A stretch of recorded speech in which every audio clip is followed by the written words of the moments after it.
Welcome to Bitcoin Fixes This, where we explore the impact that Bitcoin will have in all aspects of society. Today's guest is Aleks Svetski, entrepreneur, businessman, and thinker in the Bitcoin space. We talk about sales, how he got into debt during university, and how he made his first $1 million. Aleks also tells us about his evaluation of altcoins and their sales pitches, how he sees Bitcoin's sales pitch, and what this holds for the future.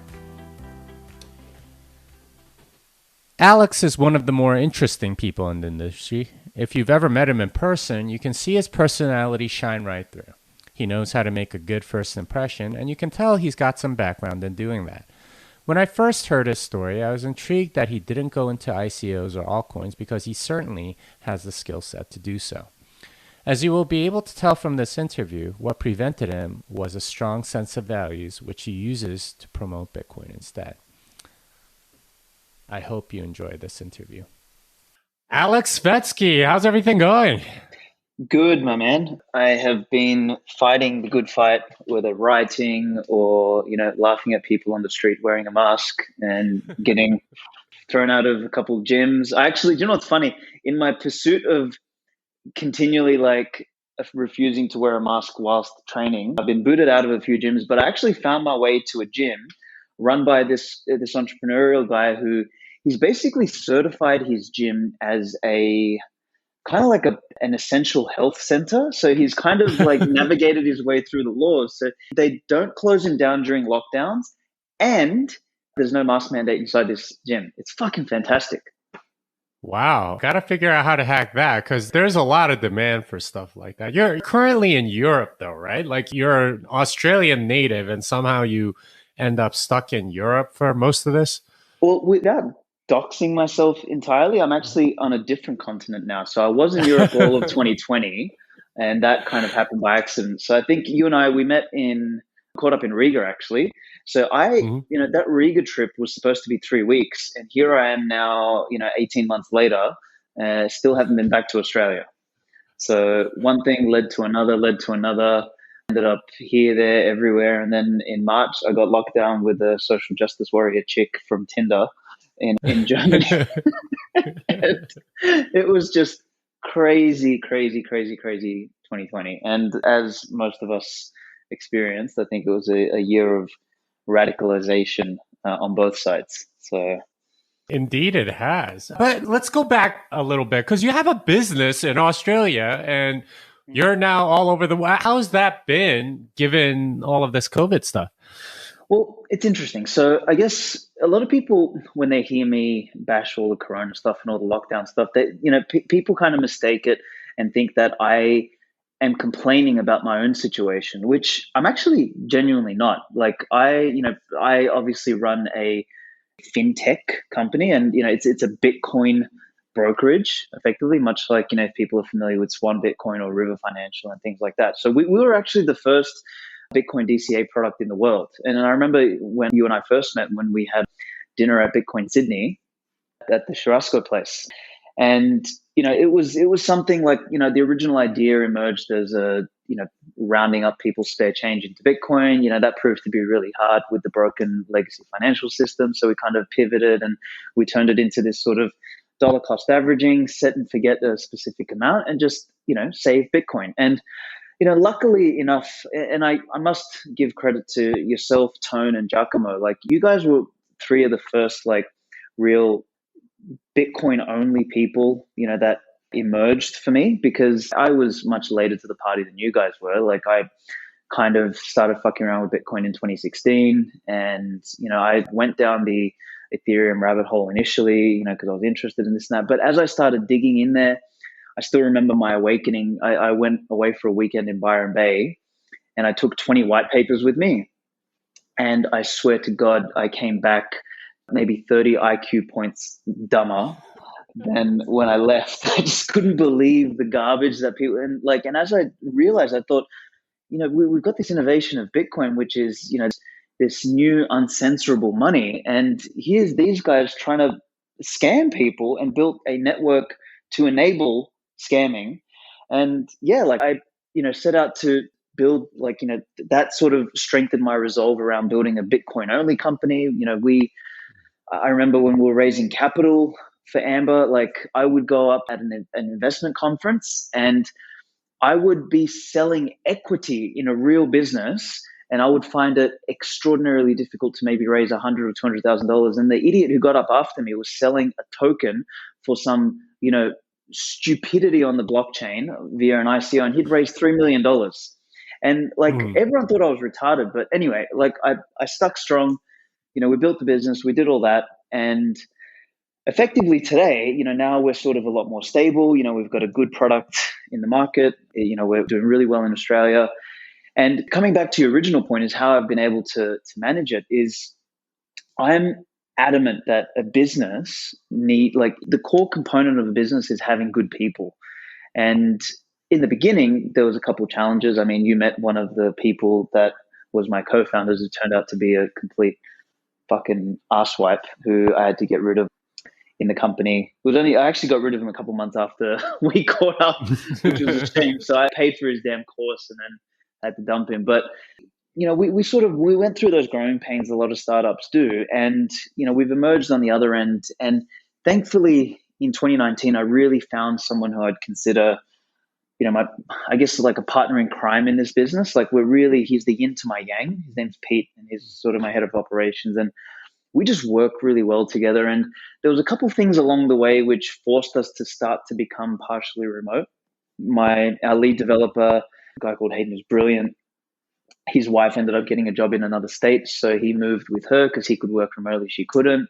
And then one of our other guys had to move back to South Korea because the Australian government, is happy to, let in some individuals who had no value to society, but individuals who apparently have been living there for 10 years and clearly competent and adding value to society, they throw them out of the country.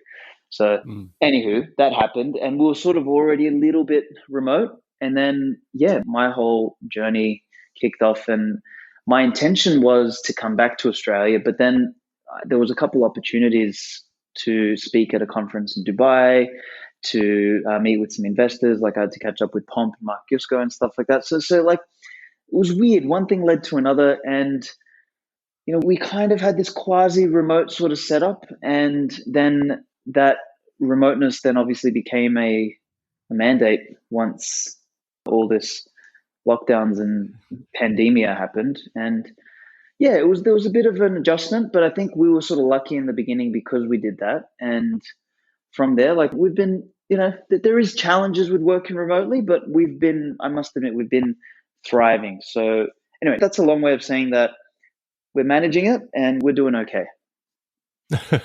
Which is great. So I brought you on this podcast because I know you have sort of this corporate background in sales and things like that. So why don't you tell our audience what it is your background actually is and what you've done before getting into Amber and so on, and then we could go from there. Okay, sure. So my background, actually, I was really academically strong when I was in university. So my parents are Eastern European, so I was sort of like the Balkan region, Macedonian.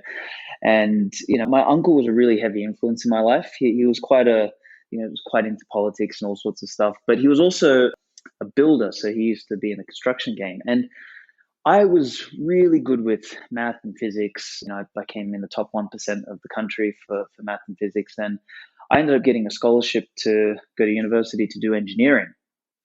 So I picked civil engineering, was going to sort of carry the flag for the family and build, houses, and maybe one day, it's actually funny now that I think about with all this Citadel memery going on, but me and my uncle had a dream to go back to Macedonia and actually build kind of a city over there outside of government control.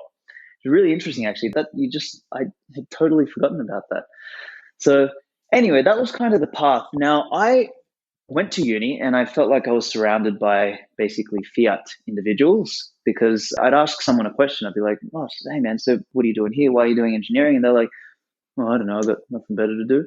I'm like, seriously? Like, you're going to study for something and potentially work in it for the rest of your life because you got nothing better to do? Like, where's like the desire? Where's the drive? Where's the passion to do something? And that for me, it really just felt strange.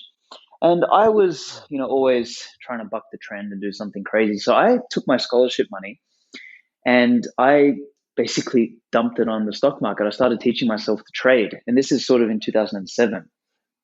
And I remember the first trade I ever placed was with this, like, he was an actual broker. This was sort of before really online broking took off. And like, I'd go to this guy's office and, he was this big fat guy called Doug. And, he convinced me to invest in some bullshit biotech company. And I pumped, most of my scholarship money into there. And anyway, after about 3 or 4 months, it was worth like, half of what I originally put in. And, I was like, what's going on? He's like, oh, there's an announcement of an announcement. This was sort of like sounds like Ethereum people, right? And anyway, so I'm sitting there and I was like, screw this guy. So I took the money out. And during that time, I kind of taught myself to understand financial derivatives, so options, warrants in particular. And I then took whatever I had left. It was kind of like somewhere between 3 to 5 grand. And I actually traded like in between classes, in between lectures and tutorials. I would run to the library and it was still before the flat screens, like your big ugly white computer, and we had limited amount of internet that you could use. So I'm sitting there quickly jumping on my broking account and trying to place an options trade and go long, go short and all this stuff. And somehow through the chaos I managed to turn 5 grand basically into, I think, $50,000 or $60,000 in the space of half a year. And I thought I was a genius. Like, Jimmy, I thought I was like, man, I'm God. I figured this out. I will be a millionaire by the time I'm 20. Game, set, match. I'll be retired in my 20s. So what then happened was my early wake-up call. So it was a week before I was turning 20. And my dream was to be a millionaire by the time I was 20. So that's sort of, I had this crazy notion in my head. And I had levered up on these banking options. And I can't remember what the cause of it was, but I think it was sort of August 16th, 2007. There was like some pre-tremors, and I can't remember if it was a problem with Lehman or Bear Stearns or someone, but something had happened and the market had tanked overnight. And I remember waking up in the morning and I was like, looking at my portfolio and if my trades had gone my way, I wouldn't have been worth a mil, but maybe, $250,000 in like a month or two. But my entire account, like the $60,000, was worth, I think, 15 or something. I got wiped in one night, and I'm sitting there looking at it, like refreshing the page, thinking that there's something wrong here. And anyway, I proceeded over the next 4 or 5 months to basically lose everything and then lever up with margin and some other loans and this and that. And anyway, my dream of being a millionaire by the time I was 20 turned into being $250,000 down in my early 20s. Yeah, and that's kind of where I started my 20s. And I was sitting there, so in 2008, like at the beginning of it, saying, well, I had the car in reverse, not forward. So I was basically forced to drop out of uni. And this is sort of where my business career started. Was I dropped out of uni. I was an extreme introvert, which most people would find strange if they know me now. But I was an extreme introvert. I didn't like talking to people. And I had to pay one bank $1,000 a week for the loan. I had to pay another bank $650 a week for the loan. Like, it was all this sort of, I was tied up in so many ways. And the only thing I could get on short notice was a door-to-door sales company. And it wasn't a job in the traditional sense. I was just a contractor, and it was just pure commission. You would knock on the doors, and we were selling pay TV. And man, I had to leave my home and all this stuff. I moved into some dude's apartment, and like, I didn't have a TV. I didn't know what was on the channels. And I'm like living in this crap hole of an apartment on a mattress in the living room. And basically my day consisted of waking up in the morning, training, going to the office, training other salespeople, then knocking on doors from basically midday through to 9 p.m. And then at nighttime from 9 p.m. through to midnight, basically reading about markets and just basic economics, trying to figure out what in the name of Christ did I do wrong? How did I lose all the money? And that was sort of where I forged, I guess, the first maybe, early ingredients of what has aligned me to Bitcoin today, is because I didn't have someone to bail me out. I had to take responsibility for my losses. I didn't have a paycheck. I didn't have no consistent, I had to, if I didn't sell, I didn't eat. And I had to, on average, just to give you an idea of how determined I was, the average person in the company would maybe sell 5 subscriptions to pay television per week, and they'd earn about $500 a week. I had to sell 20 just to pay my bills and eat, let alone make any savings. So I was a demon, man. Like I became one of the best sales. So I studied neurolinguistics, NLP, linguistic hypnotherapy and all this sort of stuff just to learn how to talk to people, particularly at a door, because, you knock on someone's door, the first thing they generally tell you is to piss off. And I would use all sorts of linguistic patterns to, build rapport quickly with them and all this stuff. And what I found was that none of like what actually was on the TV or the channels or any of that, that really didn't matter. What mattered was, creating a connection with somebody, building enough rapport. So, and what they did was they buy you, they don't buy the product necessarily. And yeah, I did that for 6 months. I felt like my soul was crushed because I was selling something, that I hated. Like I was selling pay television and I didn't believe in it.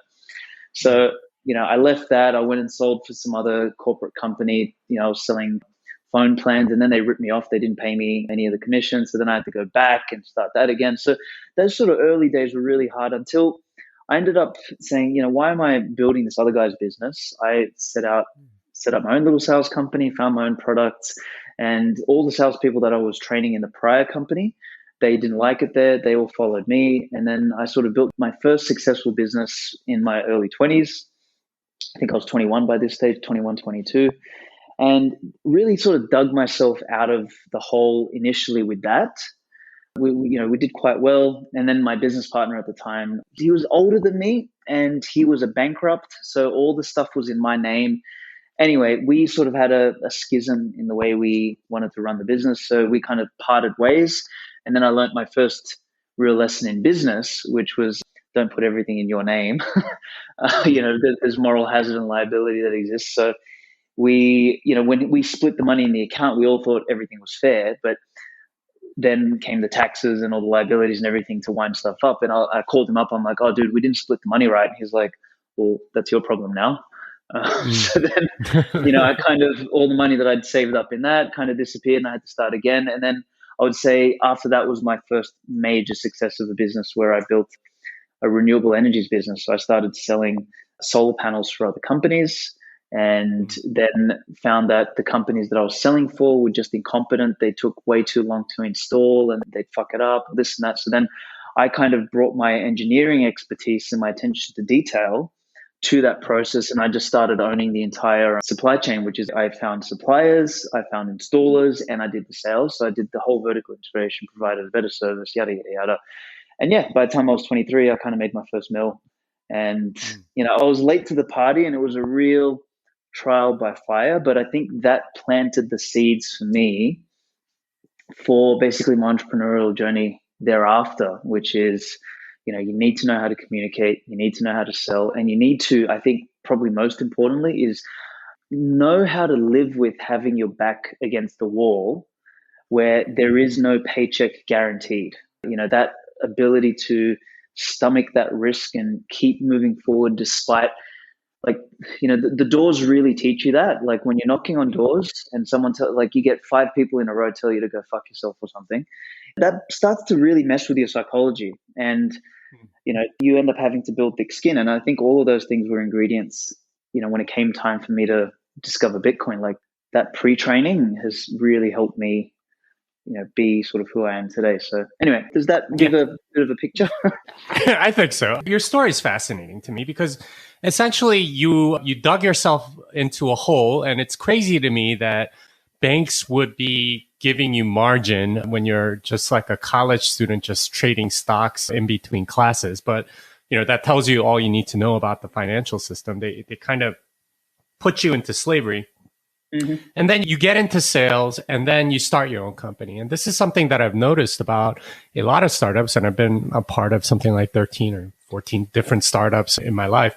And almost every single one was sort of like engineering oriented because I'm a tech guy, of course. Mm-hmm. And the thing that I've noticed about a lot of them is that they almost always neglect sales and about like making that personal connection and making sure that the thing that's being sold is actually you a lot of the time, and making that something that you communicate to people is a critical part. And it's interesting how you learn that through this, job selling pay TV. So question for you, how much of that has carried over to your startup world? Like, how much of the sales skills that you learned do you credit for the success in the businesses that you've had? I think primarily, so definitely in the early businesses, there was a direct impact with the sales stuff in running those businesses. So like I had to like the solar company, for example, is we had to sell systems. So, that was a direct thing. Later on, like I messed around with franchising and hospitality, and then that required sales skills in a different capacity where I'd be selling the actual franchise itself. And that was a whole new thing because, I went from selling pay TV, which was $100 ticket item, then to selling a solar system, which was 15 grand, and then to selling a franchise, which was $250,000. They're all very different, modalities. But I would say more recently with Amber in particular, for example, was I had to sell Amber as an idea. So what a lot of people don't think about, and you've sort of been in the startup game, so you know this, but most people don't realize is that when you're creating a startup, particularly a technology startup, you basically go out to the market with, nothing much more than a deck, a promise, and a story, right? Like a narrative to say, look, we're going to do this. And, there's nothing there, but you have to go out and convince some people with capital to say, look, I'll sell you a piece of this thing, which doesn't exist yet, by the way. And you have to have faith that not only does this thing make sense, but that there is a market for this thing and that we are the right team or I'm the right leader to execute on this thing. And I will sell you a piece of my company if you give me some real cold, hard cash today. And the promise is that in the future, if we do well, your cash is going to be worth more down the track. And this is capitalism at work, right? This is why it always makes me angry when I hear academics talk about, oh yeah, business owners have it like your entrepreneurs. It's like, no. You go out and you've genuinely got to put your balls on the line to sell a promise. And then likewise, the backers, the investors, they actually have to take real capital from today that may have taken them 5, 10, 15 years to save up. And they need to risk that, a pipe dream effectively, to hope that something eventuates in the future. And like that right there is actually the engine of civilization.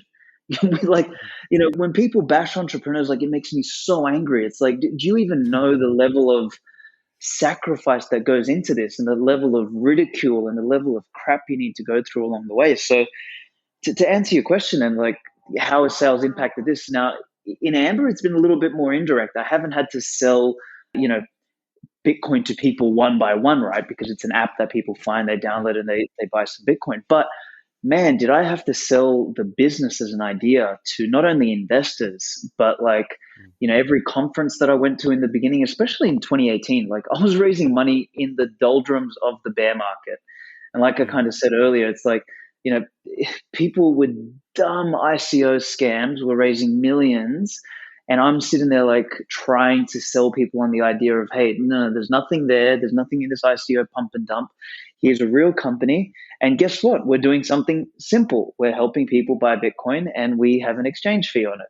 And people like, they literally thought that it was just like too boring. They wanted posters on the blockchain, with their own token or something. It was like, so yeah, I had to really get good at selling. And what I found was I had to really use what I'd learned in sales. And what I had to do, particularly with Amber, was I not only had to sell Amber as a business, but I had to sell Bitcoin as a concept.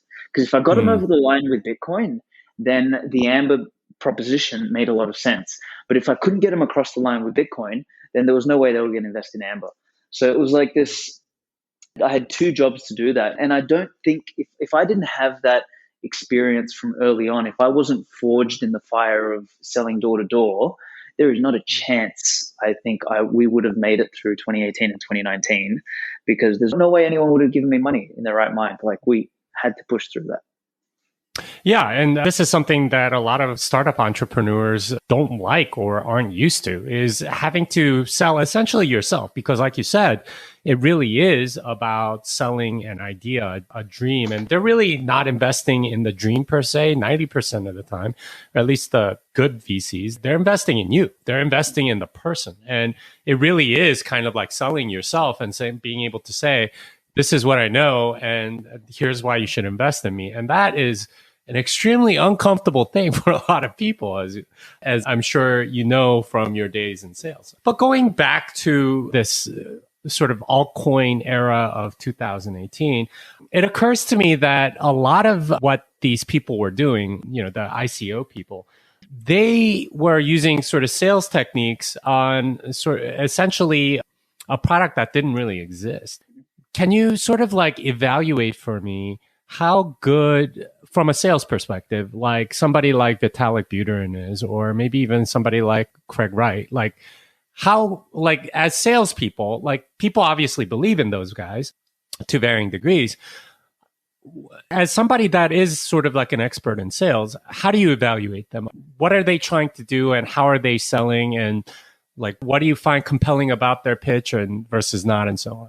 Okay, cool. So let's pull in a couple threads here. So number one, I feel like during that ICO period, there was like people who were really good at marketing and they benefited disproportionately, not just because of their own skill as potential marketers or salespeople, but actually they benefited from a broader hype cycle that emerged because of these Ponzi's and overnight millionaires, effectively. So there wasn't really many good salespeople in that space. Like I know that I would get up and I was just way more compelling on stage, even though on what it seemed that I had a more lackluster offering, which is, hey, you can invest in equity and in 5 years there might be an exit. Whereas these guys were saying, we're doing a pre-sale of the token today, and then in 3 months' time, it's going to go to the public and there'll be a 10x increase. They're literally selling unregistered securities and these people are buying it, right? So and for me, there's a level of morality that one needs when they're selling something, right? So to me, these people weren't really good salespeople. And there was literally two types. There was the sharks who knew what they were doing wrong and they were just taking advantage of people. They knew that they were printing their own money, but they didn't give a crap. Then there was the people who actually genuinely thought they were selling something for real, but they were too stupid to understand basic economics or, basic business. So they were lacking those primitives. And in that case, I actually don't think you as a founder you have a moral duty to be selling something of substance to somebody. You can't just sell them a pipe dream. And let me make a small distinction here. So whilst I was selling a pipe dream with Amber, I was doing it with my skin in the game. So I was selling a part of my company to investors, not what the token guys were doing or the ICO guys were doing. They had zero skin in the game. So basically the investor took on all the risk, they outlaid all the capital, and they got zero company. They got zero security. They got none of that. So there was a big, I guess, cognitive dissonance on their part, but there was also just a material difference between what we were selling. If I were to relate that to the pay TV stuff, although I didn't like pay TV, I was actually selling a service that worked, right? So there was the pay TV. The alternative, these guys would have been selling, a satellite pay TV dish that had no channels on it. You know what I mean? So that's a very different thing. That one's a scam, and the other one is a product or service, despite what one might think about the merits of the said product or service. So that's sort of, I think, with that foundation, we can look at now people like Buterin and Craig Wright, etc., through a more functional lens. Now, Buterin is an interesting one. Vitalik is an interesting one. So he, he's a natural. No, let me phrase this properly. He is a beneficiary of the rise of the Silicon Valley tech nerd / entrepreneur archetype, right? Mm-hmm. Is that people have seen over the last 20 years with the rise of the dot-coms and particularly the Mark Zuckerberg type archetype that emerged in the second wave of the dot-com era, so post-2008, that these young nerds who came out of some sort of university, they were young, they were nerdy, completely socially awkward, that those people were supposedly a ticket to future riches. So if you found yourself the right nerd who was socially awkward, who, talked, language that you didn't understand, that if you bet on them, there was a possibility that you might make, a nice exit. You might be the next Peter Thiel, for example, right? So I think Vitalik has disproportionately benefited from that. Now, he's not a natural salesperson. He just dons, I mean, unless you want to define this as good as a salesperson, but he really wears the character of that nerdy Silicon Valley type person very well. And, in the early days when I was first getting into, Bitcoin and understanding all this stuff, like I would listen to him and I thought he was brilliant. Like, but I didn't know what the fuck he was talking about. But I was like, man, this kid sounds really smart until, I started digging. And lucky for me, I had a background in math and, just sort of natural principles and things like that. So I, over time deciphered, the wheat from the chaff. But Vitalik is, I think is a disproportionately benefits from that stereotype, which stupid people just throw money against. And then you've also still got the shadow or the remnant of the ICO boom. Like there's still this almost notion in the broader crypto space that if you pick the right horse, you can become a millionaire overnight. And just sort of the liquidity around whether it was ICOs, whether it's crypto, or whether it's DeFi now, like they all sort of have that same Ponzi promise of you can get in there, make a quick buck and get the hell out. So that sort of, there's a benefit of that shadow. And then also because the way they, if we give him the benefit of the doubt of innocence, he might genuinely misinterpret Bitcoin's raison d'etre, and as a result, try and frame Ethereum as some sort of Bitcoin 2.0 or whatever. And in doing so, can also benefit from the broader sales pitch that Bitcoin has. And Bitcoin's sales pitch is perfect. It's better money that is unfuckwithable, that is uncensorable, that is uninflatable. And as a result, this is better than the status quo. And the pitch is this idea of a fairer world. So Ethereum's kind of co-opted that pitch and really nicely tried to apply it, or kind of nicely tried to apply it to everything else, including toasters on the blockchain, or whatever the next DeFi Ponzi is, sweet potatoes or whatever they're doing these days. So that's my comments on Vitalik. Craig Wright is another beast entirely. I think he's just, man, he's kind of like there's sort of like the hawk and dove strategy when you're selling. And the dove strategy is you sort of you appeal to people, whereas the hawk strategy is you talk at people and you kind of push them into a corner through some sort of excessive bravado or excessive kind of self-confidence. Now, some people are genuinely good at that. I don't think Craig's good at that. I think he's actually hopeless at doing that. But for some reason, he's managed to convince a cohort of complete idiots that he is somehow someone. And I actually think that is less of a testament to his ability to sell and more of a testament to the absolute stupidity of some human beings. And honestly, we see it with flat earthers. We see it with BSVers. We see it with, Karens who want to force everyone to wear masks and everything. Like, these people don't think. And what I actually think they're lacking more than anything else is a kind of an authority figure in their lives. So as a result, they end up finding some stupid authority figure, whether it's Craig Wright or whether it's the invisible state or whatever else it is, and they lap that shit up. They think that it's their own, voluntary acceptance of that or something. Like, it's just strange. So I don't know. I don't consider Craig a good salesperson at all. I just think that he really appeals to the dumbest of the dumb. And as a result, he's found himself a niche. Well, so it sounds like what you said earlier about sales, which I think is absolutely true, is that oftentimes what you're selling is not the product itself. You're actually selling yourself, right? And this is what we talked about with raising funds and all that. And what you're describing with Vitalik is that he was sort of this archetype that people wanted to buy regardless of everything else. He's just this, supposed wonderkind that you can invest in and make 100 times your money or something like that.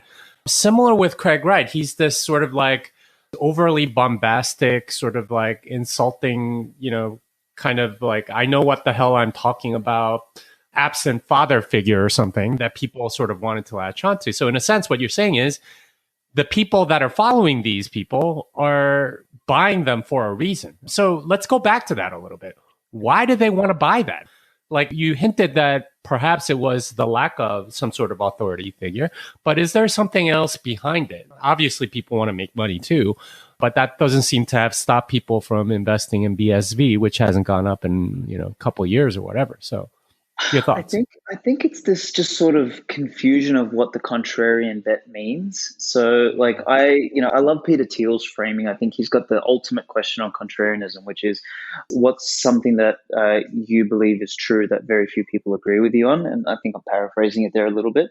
And Mm-hmm. that is an extremely difficult thing to answer accurately. Honestly, I the only answer I've ever found is Bitcoin because most people, whether you're in crypto, they don't like Bitcoin. Whether you're in blockchain, they don't like crypto. Whether you're in fintech, they don't like crypto. Whether you're in banking, they don't like crypto. Whether you're in the state, they don't like Bitcoin. So none of like everyone thinks Bitcoin is stupid. But if you look at it from first principles, you realize that you have the ultimate contrarian bet. Now, there's another form of contrarian bet, which is I don't think gravity is real, so I'm going to jump off the balcony, or I think that, people driving on one side of the road versus the other is stupid, so I'm going to drive on the opposite side of the road. That's also a contrarian bet. That's a dumb contrarian bet.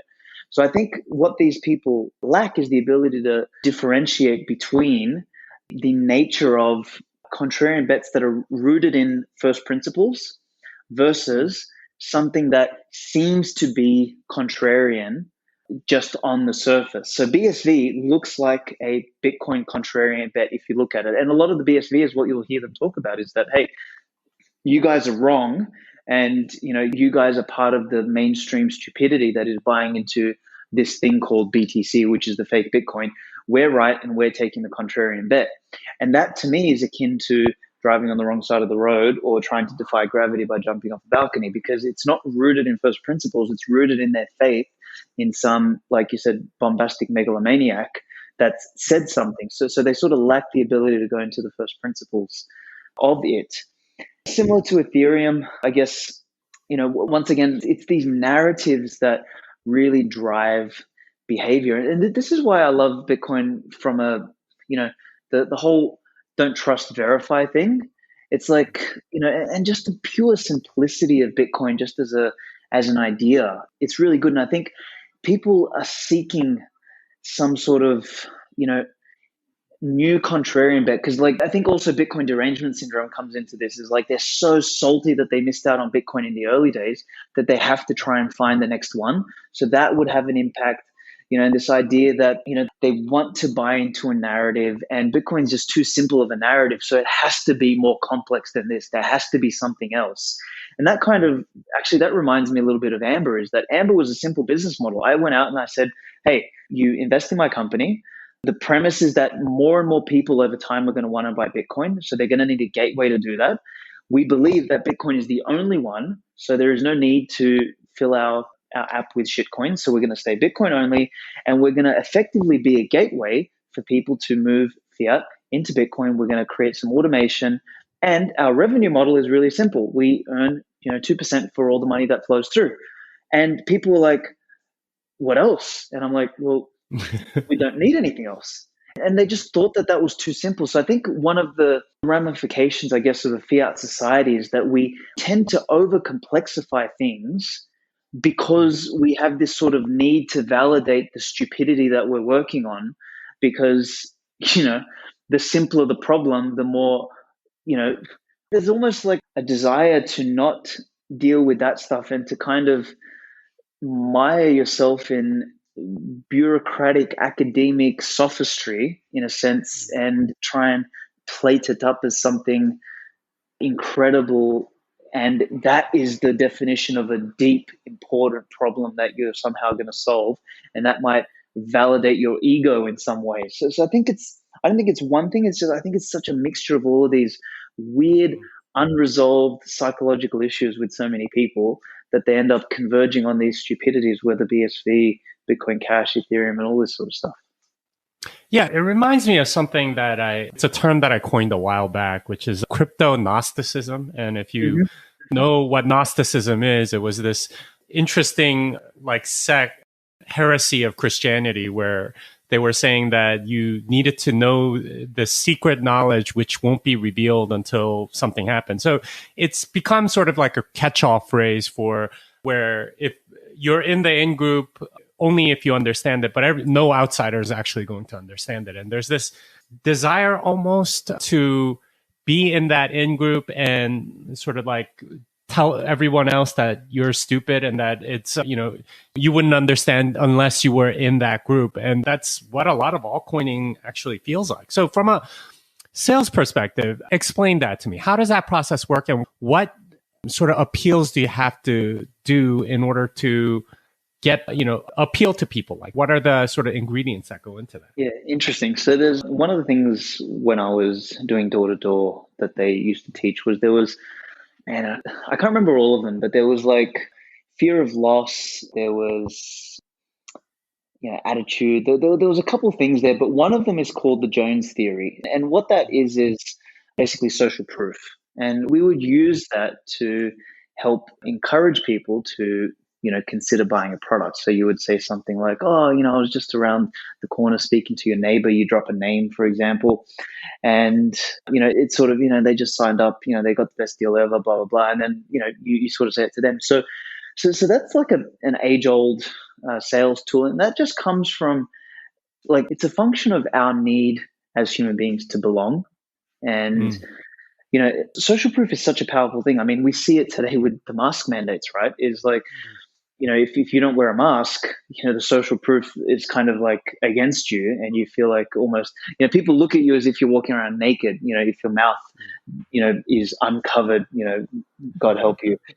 And I think the sort of altcoiners have, done, I must give them credit where credit's due. They've done a good job of sort of creating those little clubs, and they've done it with the incentive of, here I am, I've made millions and you can too. So it's kind of like it's a mixture of sort of the Jones theory, a mixture of the fear of loss, and a mixture of the promise of, future upside. It's like you sort of put those in. And if and this might sound bad, but I mean, if you're a simple minded person who's not been forged kind of in the fire of having to earn your way through life, who's had to like really work for things, and who's not under the illusion that things come free and cheap, you will get sucked into that stuff. And that's the kind of people that, all this altcoin crap preys on, like all this shitcoinery preys on it, like literally preys on this idea. And I think that's also actually a function of fiat society as well. Is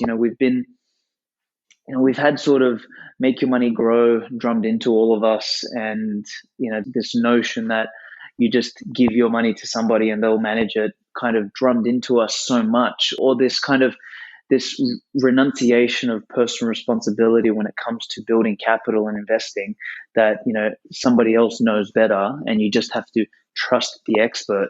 Like that kind of stupidity has been drummed in so far and wide in society that it almost becomes like, in many ways, shooting fish in a barrel for a lot of these altcoin pump and dump scammers who they just appeal to that lowest common denominator for people who genuinely have weak psychology, low self-esteem, and who have been, in many ways, I guess, sheltered from the reality of life.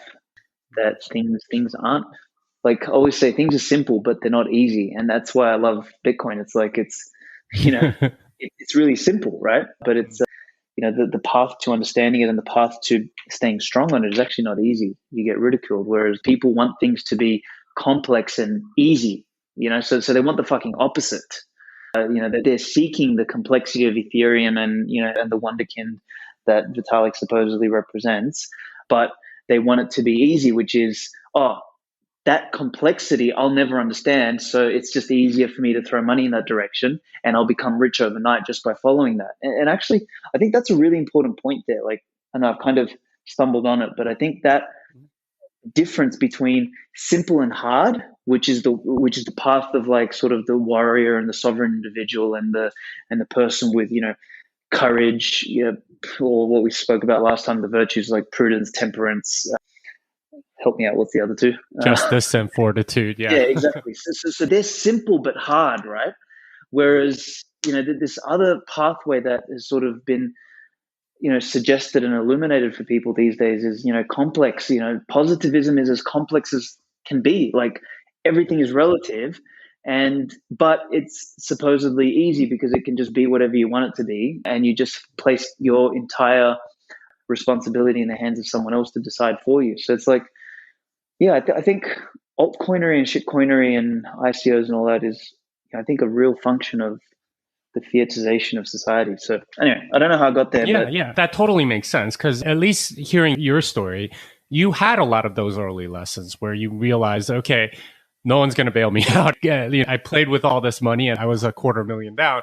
That taught you that, okay, there is no such thing as complicated and easy. There's just simple and difficult, right? Like simple and you have to work really hard. And yet there's this sense for a lot of these altcoiners that you really can make money easily. You don't have to understand it. You can just sort of throw your money at it. And I think you hinted at this before. That's sort of like the immoral way to sell. Whereas, what you were describing earlier was a much more moral way to sell, which is here's a product and you get an equity on it. And, it's going to take some time. There's this risk, but, you'll end up making money probably if you believe in this product. And, like that's like the moral way. So tell us a little bit more about that difference and why sort of immoral selling, which is promises that don't actually pan out, why it works so well, especially given sort of the fiat mentality that everyone has. man, if I could sum it up with one sentence, I would say skin in the game. So selling something from a position of morality, particularly like if I use it in the context of a business, is the skin in the game element. So when I was selling equity in Amber, man, I was on, like, if I make the US dollar equivalent, my salary was $26,000 a year. Peanuts, absolute peanuts. And so, like, I had skin in the game. I sold a part of the company. So I was giving someone else skin in the game for the journey. And if we failed, I would also end up with nothing. So, I think Taleb really points this out nicely. He says, true equality is equality in probability. So you can remove moral hazard by us all sort of being in the on the same boat, and like great examples of being on the same boat is literally being on the same boat. Or let's say like a pilot who's flying a plane, like the incentive for him to not crash the plane is pretty high because he's in the cockpit, right? So, this sort of skin in the game, this equality of probability is what gives rise to moral selling. Whereas when we look at fiat, we look at this the emergence of moral hazard, which is how can I take a risk that somebody else will pay for? And therein lies the one of, I think, the core problems of society today is the renunciation of responsibility. It always comes back to that. Like me and Francis Puleo were on a call the other day, and he described the problem with modernity as this inconsistent or incessant, what he called ass covering and plausible deniability. And kind of, I had been on a call earlier talking about how the loss of responsibility is actually where the cause of all of today's problems are. And we just sort of said the same thing, but in different ways. And that's what we're seeing in the fiat world today. And when it comes to immoral selling is literally the definition of moral hazard. Like if you look up in Investopedia and you find what moral hazard is, it'll tell you that it is taking risk that you do not have to pay for. So you're doing something and you have zero skin in the game, and your fuck up, the consequence of your mistake is somebody else's bill or somebody else's problem. And that, I think, is a de-evolutionary force. It will bring down a business, it will uncover a lie, it'll destroy a society, it will destroy a relationship, a family, all these sorts of things, a nation, a state, a community, all this sort of stuff. When you introduce moral hazard, when you introduce the capacity for somebody to take risk and somebody else bears that cost, particularly unknowingly. And this is where, I guess, what the ICO people did and the Ethereum and the shitcoiners and the crypto people and the blockchainers and all this sort of stuff. That is literally how they operate. They operate with moral hazard at the forefront. Is they sell you stuff based on complete broken, empty promises like NFTs. I was trying to coach this girl earlier who was on one of my Clubhouse calls, and she was like sort of talking to me about NFTs and stuff. And I'm like, look, I know your intent here is right. Like she's trying to, make the point that, this new technology is going to enable artists to sell direct to their people and cut out like, the middleman. And then I was like, look, in theory, that sounds really nice. But what you're doing is you're going to end up having the rug pulled from under you because the foundation upon which you're selling this idea is a broken promise foundation. Like you can't, like, if you're going to have an NFT, like a unique thing, you need to do it on something that's immutable. Newsflash, Ethereum ain't immutable. It's what Vitalik says it is this week. So this is where, like, good people, so she's a perfect example of someone who will be a victim of moral hazard. She's bought into a lie. So she's going to build this entire edifice of promise for what she's trying to do and sell that to a bunch of people. And sort of lie will be built upon lie. And, the further it builds out from the centerpiece of the lie, the more fragile it effectively becomes and the more innocent it is genuinely because they don't know what's at the core. There's all these sorts of dependencies. And then the whole thing sort of caves in on itself when the foundation falls apart. And that couldn't be like more different to Bitcoin, right? It's like Bitcoin, we've got this solid core. And after 12 or 13 years, we're still focusing on the goddamn core. We're not sort of trying to abstract out too quickly because we know that we need to make sure that the core, the foundation is actually strong. And then we can kind of build out and provide promises that do not contain the moral hazard, which is what we're effectively fighting for. So when you start to remove moral hazard from the game and you start to reintroduce skin in the game, like that's what Bitcoiners have more than anything else. We've all got skin in the game. I mean, we're all so far into Bitcoin that if this thing collapses, we're all going to be paupers living on the street, So it's like there is no greater example of moral selling or a moral idea or skin in the game than Bitcoin. And there is, there are a few better examples of the opposite, which is immoral selling, pure moral hazard, and, just fuckery when it comes to crypto and shitcoining and everything, which is again just a pure function of, well, not a pure function, but to a large degree a function of the fiatization of modernity, where we're just passing responsibility down the line. And, the poor bastard who catches the potato last is the loser. And at this stage, that loser is probably going to be our kids unless we change things.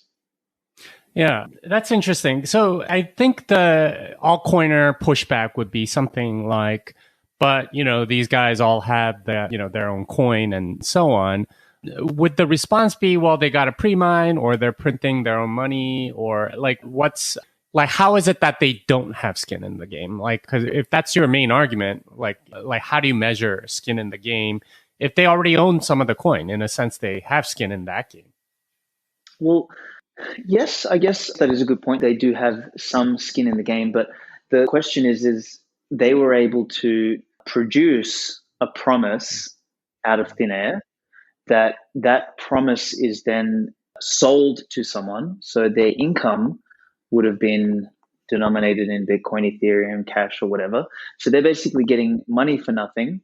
So they basically remove their risk because like skin in the game is proportionate basically. So if I had to spend 10 million to build a network and then I sold 4 million of it, so I actually still have skin in the game. But if I only spent, 20 grand writing a bullshit white paper and then selling a token, spent 10 grand, paying a developer, whatever. So my in is 50 grand, but I, sold 10 million of this. So I'm sort of out, like I've exceeded my original skin in the game.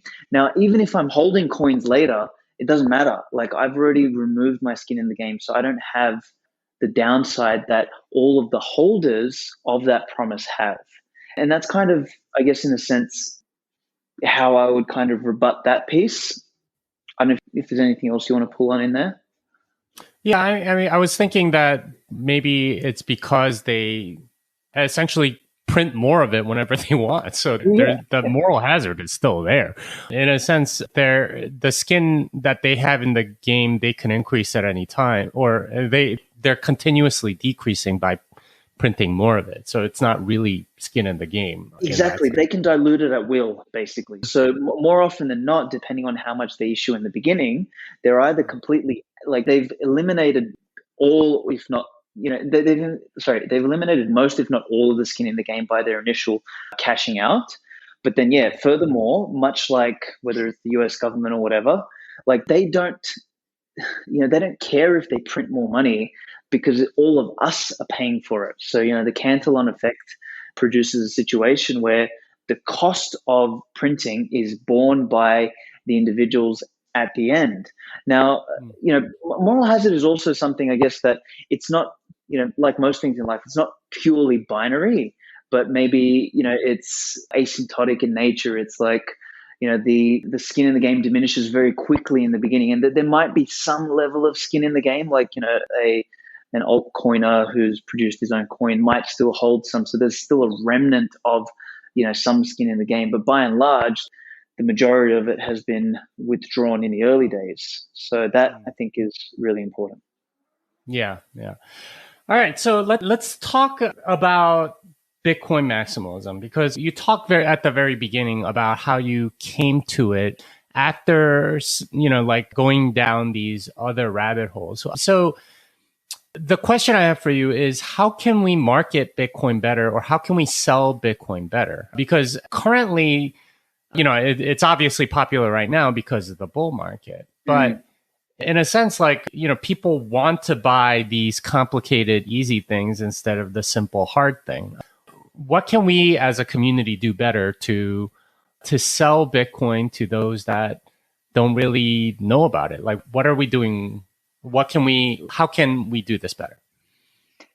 I would say that there's two approaches. I think one thing is, so when you're selling, posture is really important. And then what I mean by posture is sort of how you position yourself in relation to the buyer. So I like, I'll give a crude example. When I used to have a hospitality shop, I mean, it was like a little health food shop where we did smoothies and stuff like that. And even there, I guess my sales came into action was, when I had a customer who was sitting there umming and ahhing at the bloody cash register, and, there'd be a lineup of customers behind them, it would cause pandemonium in the shop because people would get angry and this and that. So I came up with a strategy, which is tell the customer what they want, which is, hey, I created almost like not a script, but like I taught the team to sort of talk like I did, which is, are you feeling like something more chocolatey or something more fruity? So then I'd sort of take them down this path of decision making.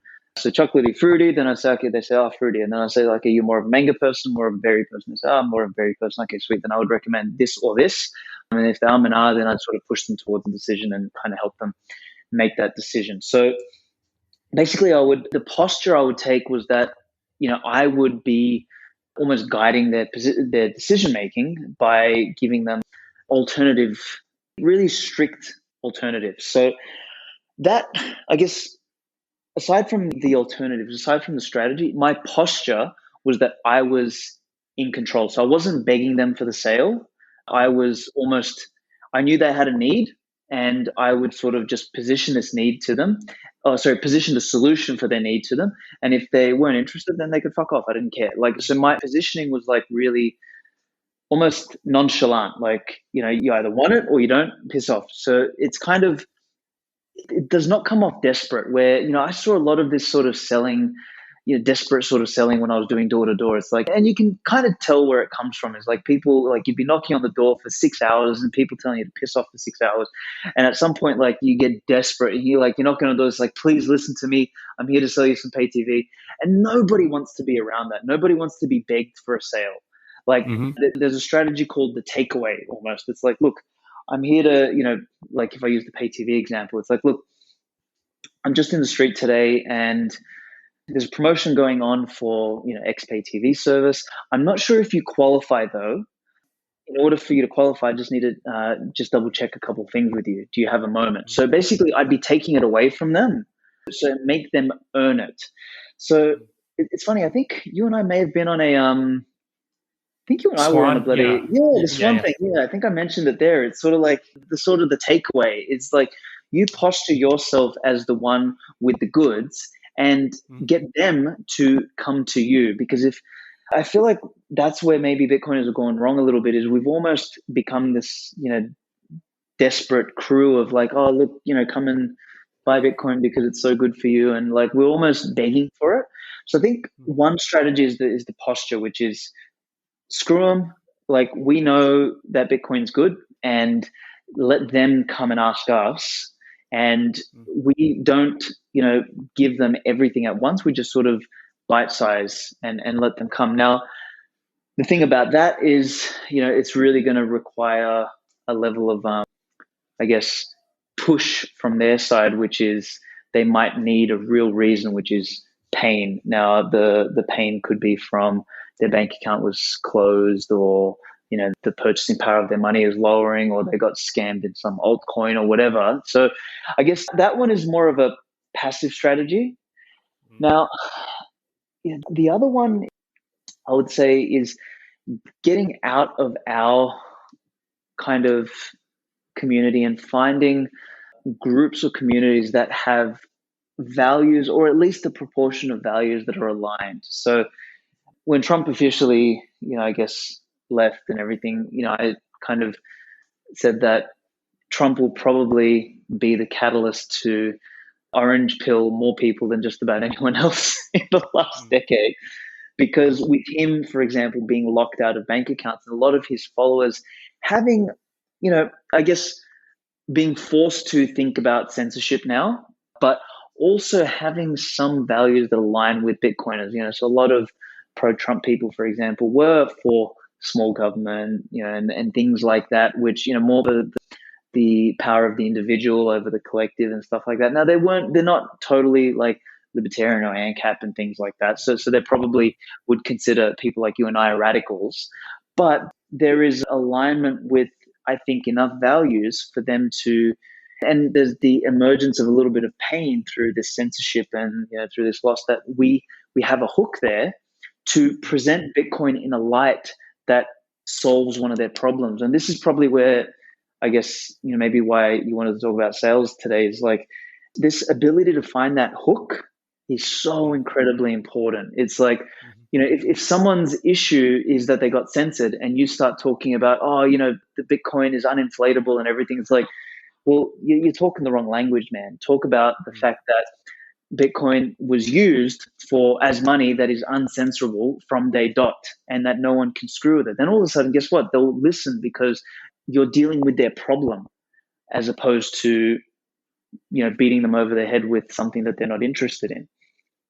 mm, The uninflatable one is an interesting one, because we all know that that's one of the most important attributes of Bitcoin, is the fact that it is fixed in supply.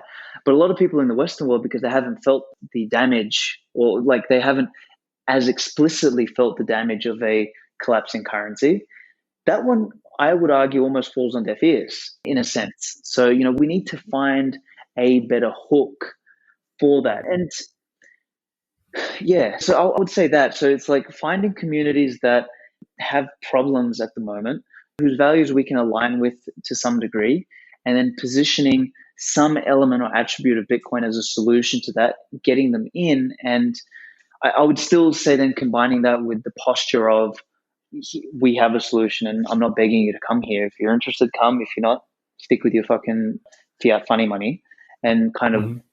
position it that way. So that would probably be my two-pronged approach to this. Yeah, you brought up a lot of good points there, especially with regard to how people perceive it. And this is something that every startup person actually could use, the information that you presented, which is you have to solve somebody's problem in order to sell to them. If you're just like sort of positioning and they're not biting on the hook, then it doesn't matter what you say, they're not going to do anything. So in a sense, you have to solve a specific problem. And that's something that I think as Bitcoiners, we talk about a lot of things in generalities, whereas the specifics are generally what get people to come into something, is when they have a problem and you go, well, here's a solution. That's the posturing, the positioning that Bitcoin has in spades that we don't really generally push quite as well as we could be doing. Is that a good summation of what you're saying? Yeah. I think that's a perfect summation. I mean, Michael Saylor is one of the perfect examples, right? He had a problem, which is their cash was melting, and Bitcoin solved that in a really, really, really profound way. And I guess probably I'd also say is the other thing, and Bitcoiners have probably executed on this better than anyone else in the world, is the production of good content. And we've been smashing that out of the park, like genuinely smashing, like whether it's these kind of podcasts, whether it's written content. It's just like, I think we have really dominated there. And it's no wonder. It's because genuinely Bitcoin attracts the sharpest minds, and the sharpest minds are able to synthesize information across so many disciplines into, these pieces that objectively, I guess, convincing and compelling for somebody to read, especially when somebody has a problem. I guess that's more, of a channel than anything else, than a strategy. But I think we've been doing really well at that. So we need to continue doing that and spreading the mind virus better and more articulately than everyone else can.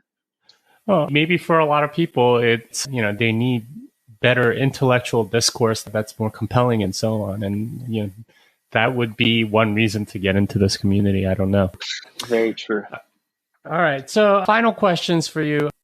Where do you think Bitcoin is in 5 to 20 years? Pick any time frame. And how do you think that changes sort of like the nature of sales? Because we talked a lot about, the fiat mentality sort of infecting a lot of sales and making people a lot more high time preference. How does that change like what sales is all about these days? Because it does sort of appeal to a very high time preference mindset. But as things change, how does that change sales? Yeah, good question. I used to think hyper-Bitcoinization was going to take many decades. I think 2020 has proven to me that it's going to happen a lot quicker than what we originally thought, because just the house of cards can't stand. It's wobbling way too much. And I think who wrote it? It was Obi-Wan Kenobi. I think he calls himself. He wrote a piece that argued Bitcoin's hyper-Bitcoinization will happen in the 2020 decade. And I actually subscribe to that more than anything else now.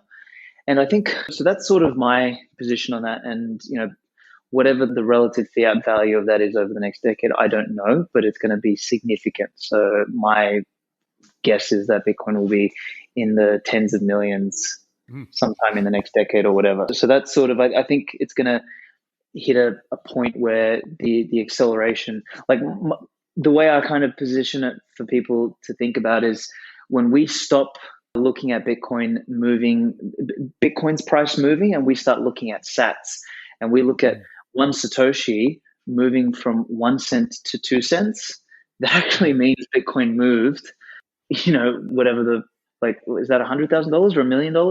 I think it's a million. Yeah. Yeah, a million. Exactly. So, but see, the thing is that unit bias of 1 cent to 2 cents just doesn't sound like a lot, but Bitcoin will move $1 million in that space.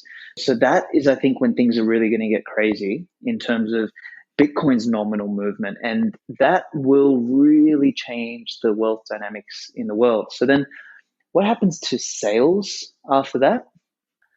I think even before sales, what starts to emerge is the desire. So when you're holding on to money that is non-inflationary, you actually, as the buyer, have the opportunity to think twice about what you're trying to buy, and you are much more discerning in the goods and services you decide to trade for your Bitcoin. Now, what that does is that puts upward pressure onto any vendor that's trying to sell a good or a service, and it forces them, it's a natural forcing function towards making a better product or a service. And it will then drive the competition, I guess, for selling more towards, I guess, the less of this, dopamine induced, you're going to feel better, you're going to look better and shit kind of, that's sort of driven in the world today, more to how this solves a potential problem. And I know it kind of sounds like semantics, but I do think that there's an important distinction in there around the problem like that the products and services in a Bitcoin denominated world will solve, as opposed to the fake problems, so-called problems that products and services that are being created today that are artificially funded thanks to paper money. Like, I think there's a whole different dynamic there. And I just think sales will be affected downstream as opposed to upstream in this case, because you will want to, like, as a company that is solving a proper problem, you are genuinely going to want to get people, you're going to want to hire people that aren't just a fucking run-of-the-mill salesperson who's just going to yap his mouth off about something stupid. Like, you're going to want to find someone who genuinely understands the problem in depth, who can articulate that to someone, who can represent the product or service that they're selling. So it kind of reintroduces integrity, but at the top of the stream. So, like, it fixes the kind of products and services that we're going to try and solve, because we dismantle this rat race, almost disproportionate chase to send money to either Wall Street or Silicon Valley for another TikTok or another fucking finance app that's not needed. So I think that's kind of where the dynamics change. I don't know if that's helpful, but Yeah, no, that's great. Essentially, like, you expect people to think more long term and be a little more genuine, I think, is what you're kind of saying. yeah, like, it creates smarter buyers. I think one of the reasons why sales has become, like, what's incentivized sales to become so shit is that we have such shit customers and people buying shit. So then what happens is, so sales is kind of at effect of the cause, which is, and I saw this definitely selling pay television, for example. The highest sales that I got was in really low socioeconomic regions, like people who were doing nothing with their lives, and they were the ones buying pay TV. Like, you went into a richer. I used to remember, like, when I first started, I was like, oh yeah, give me the map where the rich areas, I'll go sell to them. And I'd go in there and I'd get told to piss off all day. Then I was like, what's going on here? Then I'd go to a poor area and I'd get like 5, 6, 7, 10 sales. I was like, what the, like, and I really learned firsthand. Like, I think that's how Bitcoin fixes a lot of these things. All right. Yeah, I think what you're saying is that a lot of people that are in poor neighborhoods, they're just not very smart about their money. And the fact that they have access to a lot of debt that allows them to buy things that they don't really need, they end up sort of spending it on things like pay TV, which you weren't happy selling in the first place. So in a sense, like, as a result of what your, Bitcoin and sort of hyper Bitcoinization and so on, you just get smarter customers that are harder to fool with what you would call maybe lowbrow sales tactics. Exactly.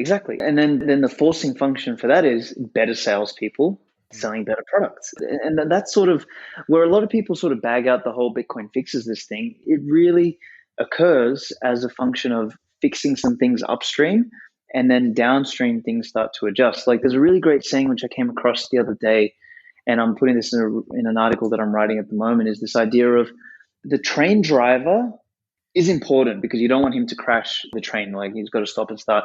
But what actually matters is where the tracks are laid. Because if the tracks are going to be laid, off the side of a cliff, I don't care how good your train driver is, you're going straight off the cliff. And that's how Bitcoin fixes a lot of these things, is that the tracks are laid correctly. And, you're not going to fly off the side of a cliff because, we've got a foundation. That makes sense. All right. So where can people find you and your work? So, Aleks Svetski, basically, if you look that up, it's spelled a little bit different, Aleks, and then surname is Svetski.